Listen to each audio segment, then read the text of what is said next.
The most rewarding aspect of leadership for me is making an impact in healthcare. We do a lot of work in the healthcare sector, and personally, I have a son who has a very rare bone disease, and I've seen firsthand the power of communications at work in the healthcare industry specifically. Just seeing people, and women and men who are in the PR and communications field, work up that ladder that we all worked at, 20 plus years ago is so rewarding, and helping them meet the challenges. We have an exceptional training program at Huntington. We've had people who have worked with us for years and years, and they've been able to grow within the organization, and they really feel good about their jobs because they know they change students' lives. You never know where you're going to find great talent, and I think one of the most rewarding parts of running a business is finding that talent, cultivating it, and developing it. Well, I've had a lot of advice over the years, but the best one I would say is to stay inside my four walls and trust who I am and my vision, and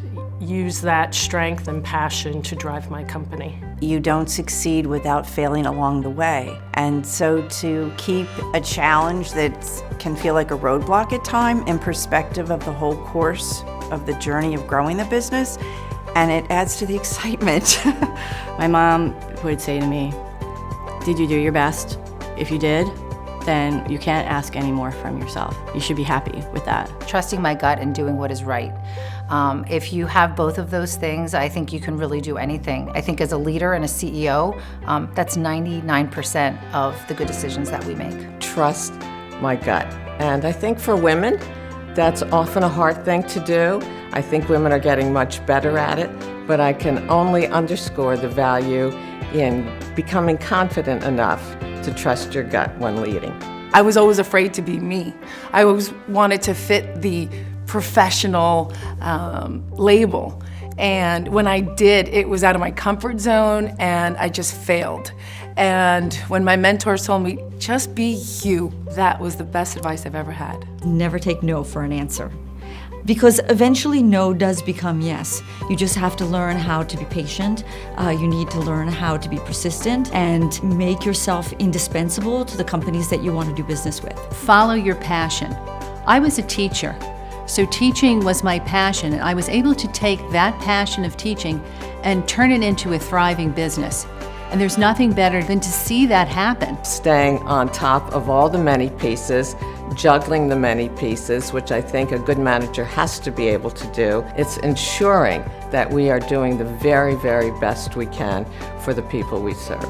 My leadership style, I like to think, is adaptive. My job is to keep us all working as a group, to bring everybody together and keep their eye on the ball. My leadership style is that of being inclusive and one who likes to communicate, because I am a strong believer in good communication will lead to teamwork. My undone to-do list is what keeps me up at night, because there's always more on the horizon than you can get to, and constantly trying to grow your team to be able to reach those goals is one of the biggest challenges. I often, for years, have woken up at 2, 3 o'clock in the morning, and it's usually in my mind going through the list of what I need to do, what I might need to do, what I didn't do, where I want to go. So often I am thinking and I solve problems in my sleep. Who do I admire who has helped me be where I am?